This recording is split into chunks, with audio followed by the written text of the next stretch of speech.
తమరు సహనం వహించండి దేవేంద్ర. తమరి క్రోధాగ్నిని నియంత్రణలో ఉంచుకోండి. కటువైన సత్యమేమంటే తమరి ఈ క్రోధం కారణంగా నాకు ఎటువంటి బాధ కలుగదు, దేవగురువు బృహస్పతికి కలుగదు. నారాయణ నారాయణ. తమరి ఈ క్రోధం కారణంగా కేవలం తమరికే హాని కలుగుతుంది.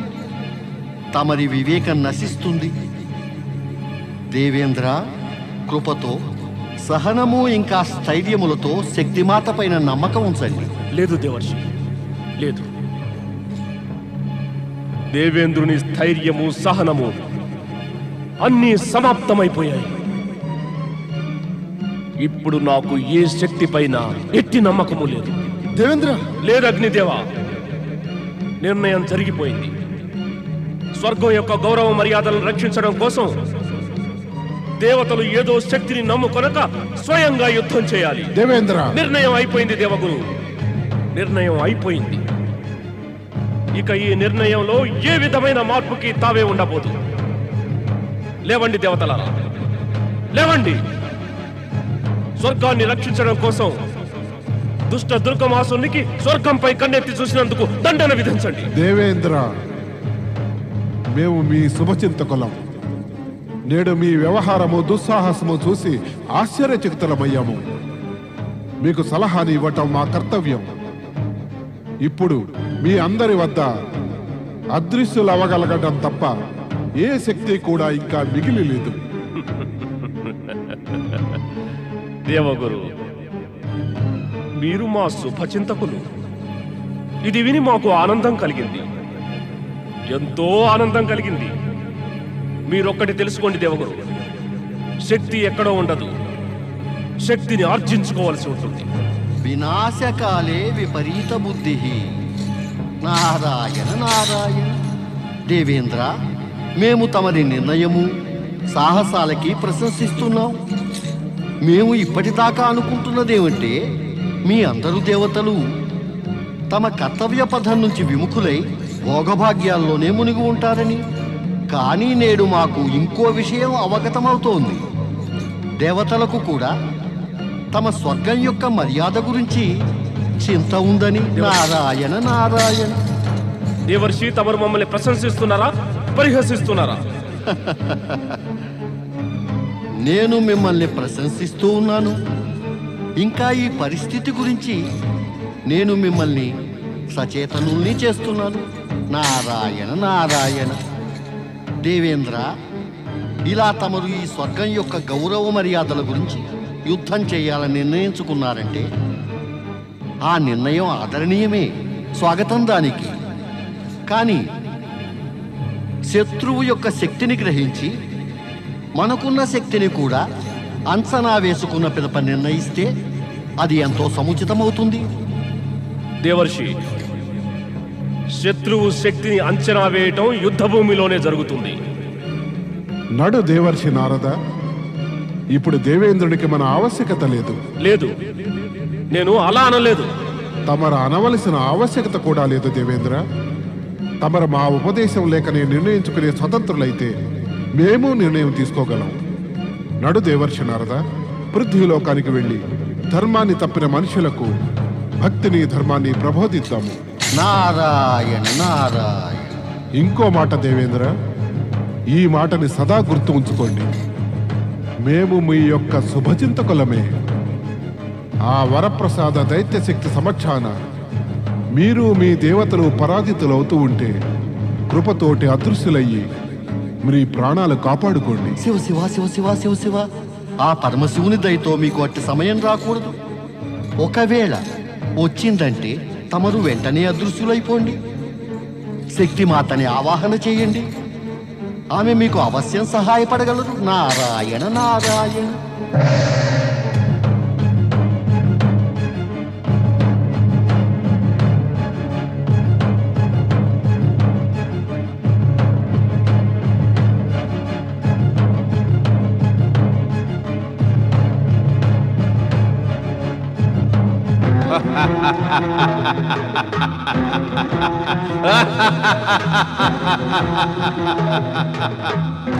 అసురసేన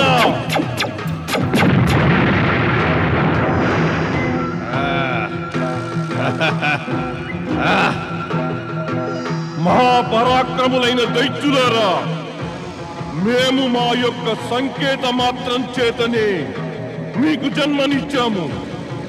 ముందుకు పదండి, ఆ స్వర్గంపై ఆక్రమణ చేసి మన అధీనంలోకి తండి. మీకు విరామం ఇక స్వర్గంలోనే. దుర్గమాసుడికి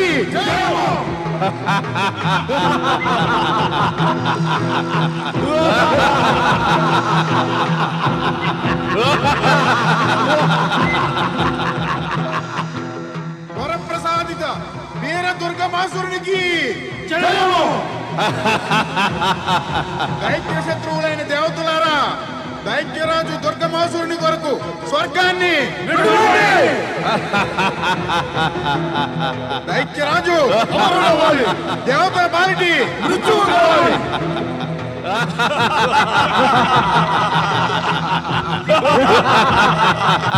దేవేంద్ర, ఇప్పుడు మన మహిమాన్విత శక్తులు నశించిపోయాక మనం దైత్యుల్ని ఎలా ఎదిరిస్తాం?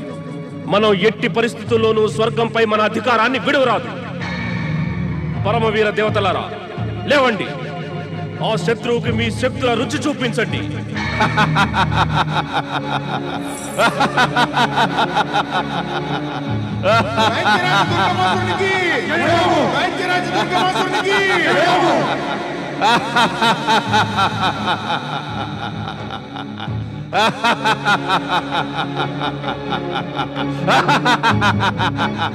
దేవతలారా, మీ పరాక్రమాన్ని, బాహుబలాన్ని, శక్తులను ప్రయోగించండి.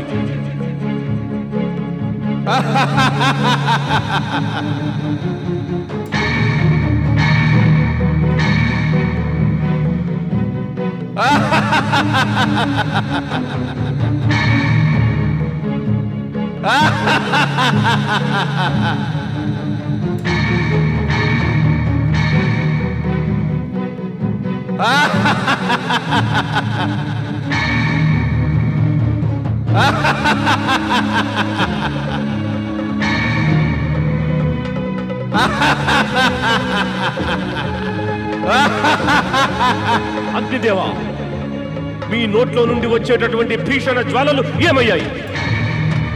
పవనదేవా, వరుణదేవా, మీ శక్తులన్నీ ఏమైపోయాయి? వీళ్ళ వల్ల ఏమీ కాదు.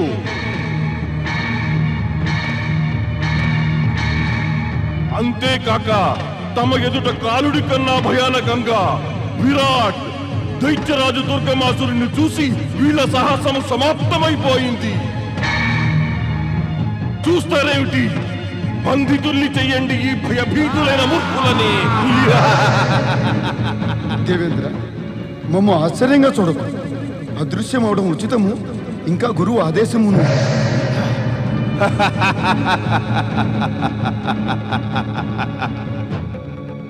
అంటే ఈ నిర్బల ప్రాణి దేవతల రాజైన ఇంద్రుడా?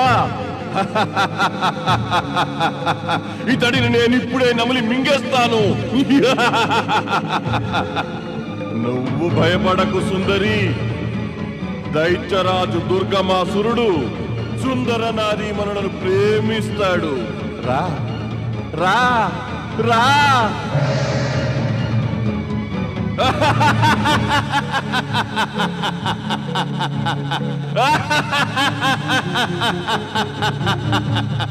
నిర్బలులు, శక్తిహీనులు అయిన పిరికి దేవతలు మా ప్రచండ శక్తి ముందర భయభీతులై పారిపోయారు. ఇప్పుడు స్వర్గంపై మనదే అధికారం, దైత్యులదే. త్రిలోకపతి దైత్యరాజు దుర్గమాసురునికి జయము. పరమదయాళు భగవంతుడు దుర్గమాసురునికి జయము. భౌతికానందానికి దుర్గమాసురునికి జయము. నారాయణ నారాయణ. దేవగురు, ఇది పృథ్వీలోకంలోని ప్రఖ్యాత సిద్ధాశ్రమం. ఇక్కడ ఒకప్పుడు 8 జాములు యజ్ఞాగ్ని ప్రజ్వరిల్లుతూ ఉండేది. మరి నేడు ఇక్కడ దుర్గమాసురుని వినాశకర లీలలను చూసి సదా ప్రసన్నచిత్తుడై ఉండే నారదుని హృదయము దుఃఖిస్తూ ఉన్నది దేవగురు. మరైతే నడు దేవర్షి, ధర్మ సంస్థాపన కార్యాన్ని ఇక్కడి నుంచే ప్రారంభిద్దాము. ఇక్కడి నుంచా? అవును నారద. భౌతికానందానికి దాతైన దుర్గమాసురునికి ఋషులారా, మీరు పృథ్వీ యొక్క స్వాభిమానానికి కేంద్ర స్థానం. నేడు ఇలా మీ ధర్మాన్నే మర్చిపోయారా? ధర్మమా? ఇప్పుడు మదిర తాగడం ఆనందాన్ని పొందడమే మా ధర్మం. మీరు ఎప్పుడైనా మదిర తాగారా? తాగి చూడండి. ఎప్పుడు ఇక్కడ సుందరి మనలు వస్తారు, మధురాన్ని ఇస్తారు, తాగుతారా? తాగితే మీ ధర్మం భ్రమ కూడా ఇక దూరం అయిపోతుంది. మధురని తాగటమే మా ధర్మం. అవును, ఈ సిద్ధాశ్రమంలో ఇప్పుడు ఒకటే ధర్మం. అదేమంటే దుష్ట కర్మల అధికారాన్ని అంగీకరించడం. ఋషులారా, మీరంతా ధర్మ విముఖులైనందుకు పరిణామంగా నేడు పృథ్వీలోకం కరువు, మహమ్మారి ఇంకా భయానక విపత్తులను ఎదుర్కొంటోంది. దేవగురు, ఇక్కడి పరిస్థితి నరకం కన్నా హీనం. తెలుసును దేవఋషి, తెలుసును. ఎప్పటిక ధర్మం పేరంటేనే భయం. ఈశ్వర ఆరాధనతో జీవితంలో సంకటాలు ఉత్పన్నమవుతాయి. అంతకు మించిన విషయం అంటే వేదాలు బందీలుగా మారడంతో మేము ధర్మం పరిభాషను మర్చిపోయాం. అవును దేవర్షి, కృపతో మాకు చెప్పండి, ఈ ధర్మం ఏమిటి? సమాజానికి వేదాల అవసరం ఏమిటి? ఋషులారా, వేదాలు వైదిక సంస్కృతికి మూలాధారమైనవి. అవి విద్యా జ్ఞానాల అక్షయ భాండాగారాలు. జగత్తులో ఉన్నటువంటి జ్ఞానం, విజ్ఞానం, విద్యలు ఇంకా కళలు, వీటన్నిటికీ ఆదిభూతమైనవి వేదాలు.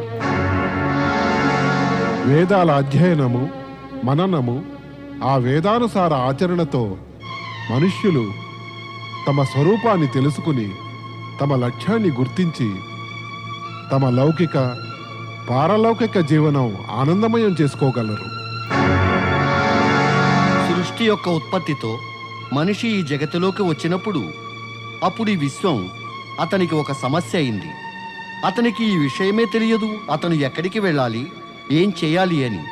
అప్పుడు పరమాత్మ మానవుని బుద్ధిని సన్మార్గంలోకి తేవడానికి అతనికి వేదజ్ఞానం ప్రసాదించారు. మరి ధర్మం ఏమిటి? ధర్మము అంటే ఈ సృష్టినంతటినీ ధారణ చేసేది. ధర్మమే వేద విహితము. పరాత్పర బ్రహ్మ పరమాత్మ శివశంకరులు ఏ ఉద్దేశంతో అయితే ఈ సృష్టిలోని ప్రతి ప్రాణిని సృజించారో ఆ ఉద్దేశాన్ని పూర్తి చేయటం ప్రతి ప్రాణి యొక్క ధర్మము. అగ్ని యొక్క ధర్మం తాపం కలిగించటం, జలం యొక్క ధర్మం ప్రాణులందరినీ రక్షించి దప్పికగొన్న కంఠాలను తృప్తిపరచడం. ఇక మానవ ధర్మం ఏమిటి? విశ్వబంధుత్వము, సత్యాచరణ, ప్రాణులందరినీ ప్రేమించడం, ఇంకా అహింసా పదంపైనే నడుస్తూ ప్రతి క్షణము పరమ శివశంకరులను స్మరిస్తూ ఉండడం, ఇదే మరి మానవ ధర్మం. ధర్మం యొక్క ఈ వాతావరణంలో ధర్మము వేదాల జ్యోతిని చూపినందుకు మేము మీకు సదా రుణపడి ఉంటాం. ఋషులారా, మీరు రుణపడి ఉండాలి అంటే ఆ పరమశివశంకరులకు రుణపడి ఉండండి. మేము ఇక్కడికి ఆయన ప్రేరణతోటే వచ్చాం. చెప్పండి పరమశివ శంకరులకి. కైలాసపతి పరమశివ శంకరులకి.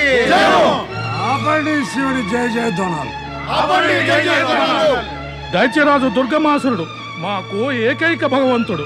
త్రిలోకపతి దుర్గమాసుడు మాకు జీవితంలో ఆనందమయ మార్గాన్ని చూపించాడు.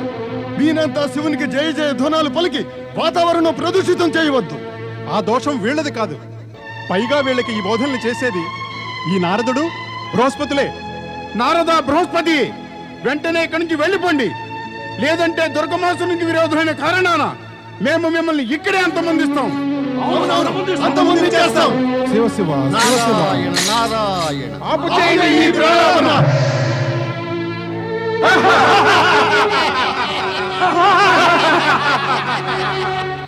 నారాయణ నారాయణ. దేవేంద్ర, దేవతలారా, చూశారా తమ ధర్మం నుంచి విముఖులైనందుకు పరిణామాన్ని? ఇప్పుడు వీళ్ళల్లో ఒక్కడు కూడా యజ్ఞం చేయడు. అలా వీరు యజ్ఞం చేయని కారణాన మీరందరూ శక్తిహీనులైపోతూ ఉంటారు. దేవర్షి, అధర్మం యొక్క వినాశలీలని ఆపడానికి ఏదైనా ఉపాయం చెప్పండి దేవర్షి, ఏదైనా ఉపాయం చెప్పండి. నారాయణ నారాయణ. దేవేంద్ర, గురువు సంకటం నుంచి ముక్తి కలిగిస్తారు. ఇక ఎవరైనా శిష్యుడు తమ గురువు జ్ఞానాన్నే వేలెత్తి చూపితే కనుక ఆ శిష్యుడు కూడా తమరిలాగానే అహంకారం అనే చక్రవ్యూహంలో చిక్కుకుపోతాడు. వెళ్ళండి దేవేంద్ర, వెళ్ళండి. దేవగురు బృహస్పతిని శరణు కోరండి. బహుశా వారు తమరికి ఈ చక్రవ్యూహం నుండి బయటపడే మార్గం చెబుతారేమో. దేవగురు క్షమించండి, దేవగురు క్షమించండి. తమ ఈ తుచ్చ సేవకుణ్ణి క్షమించండి. అతనికి ధర్మ మార్గాన్ని చూపించండి.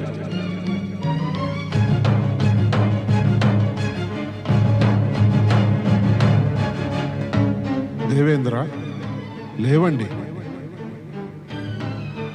తమరు ఎట్టి అపరాధము చేయలేదు. విపత్కర సమయంలో మతిభ్రమ కలుగవచ్చు, కానీ విపత్తుకి పరిష్కారం మతిభ్రమతో కాదు, ధైర్యము, ఈశ్వరారాధన, ఇంకా ఈశ్వరునిపై నమ్మకంలో దాగి ఉంటుంది. నారాయణ నారాయణ. దేవేంద్ర, చూశారుగా తమరు దేవగురువు యొక్క జ్ఞానము ఇంకా మంచితనము. దేవగురు, ఈ సమయాన మేము ఏం చేస్తే ఉచితమవుతుంది? శక్తిమాత యొక్క ఆరాధన. ఈ దుర్దశ నుండి శక్తిమాతయే మిమ్మల్ని తప్పించగలరు. మీ దేవతలంతా హిమాలయాలకు వెళ్ళి పార్వతీమాతను ఆవాహన చెయ్యండి.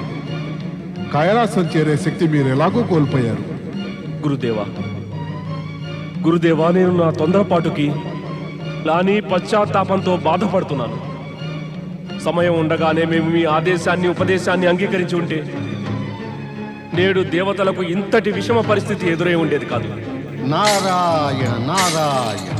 దేవేంద్ర, వింటిని వదిలిన బాణము నోటు నుండి వెలువడిన మాట ఎప్పటికీ వెనుకకు తిరిగిరావు.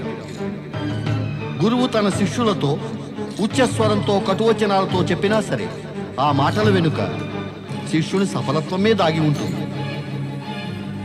గురువు కటువచనాలని ఉచ్చస్వరాన్ని ఎప్పుడు ప్రయోగిస్తాడు అంటే తన కళ్ళ ఎదుటనే తన శిష్యుడు జ్ఞానం నుంచి అజ్ఞానము, ప్రకాశం నుంచి అంధకారం వైపు మరలేటప్పుడు.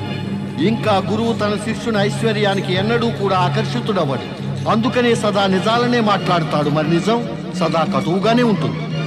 ఆలస్యం చేయకండి దేవేంద్ర. సంకటము, పశ్చాత్తాపము, గ్లాని యొక్క ప్రతి భావన నుంచి శక్తిమాత మీకు విముక్తి కలిగిస్తారు. నడవండి.